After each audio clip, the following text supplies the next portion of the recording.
tale of good and evil. Hate. It was with this hand that Cain iced his brother. Love. These 5 fingers, they go straight to the soul of man.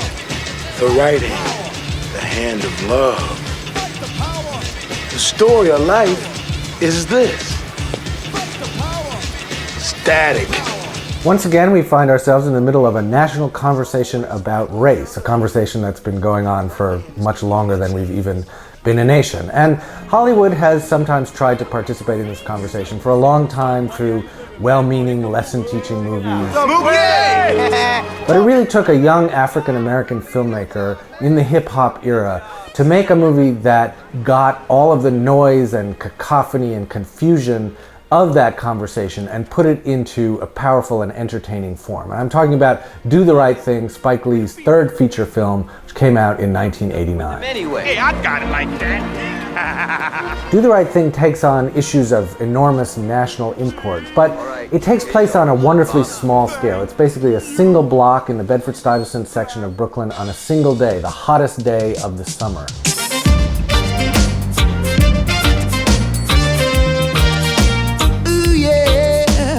Cinematography by Ernest Dickerson has this wonderful orangey red quality to it. The music by Spike Lee's father, Bill, kind of casts a sort of warm, sticky glow over the whole thing. And the cast is just wonderful. You have all of these neighborhood characters who come on screen sometimes just for a few seconds and give it such bursts of life and energy and humor. There's Martin Lawrence, there's Samuel L. Jackson, Bill Nunn, Rosie Perez in her first movie, Ossie Davis and Ruby Dee, Richard Edson, John Turturro, Danny Aiello, and of course, Spike Lee himself. Come here, doctor. Man, I gotta go. I'm working. Doctor, this is the mayor talking. All right. Doctor, Come on, what? always do the right thing. That's it? That's it. I got it. I'm gone. Most of the movie is arguments and anecdotes and little scenes of life on this street on this day. I'm sick of this. It's like I come to work. It's Planet of the Apes. There's a lot of anger and tension and resentment seething under the surface of ordinary life, and at the end of this day, it explodes.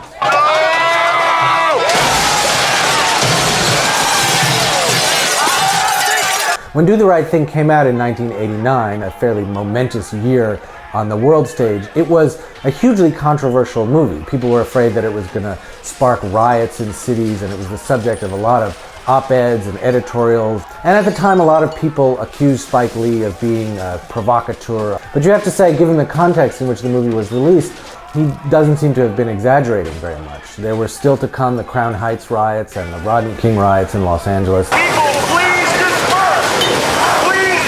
Since this movie came out, a lot has obviously changed, and I think we can say that things have improved, but I don't think we can say that things have gotten any simpler. Race is still the American dilemma. It's still one of the most confusing and also one of the most fascinating subjects in our national life. We spend a lot of time wondering what the right thing is, what we should do. And I don't think there's any movie that has captured that contradiction, that complexity, quite as well as Do the Right Thing. And for that reason, it's just one of the great American films.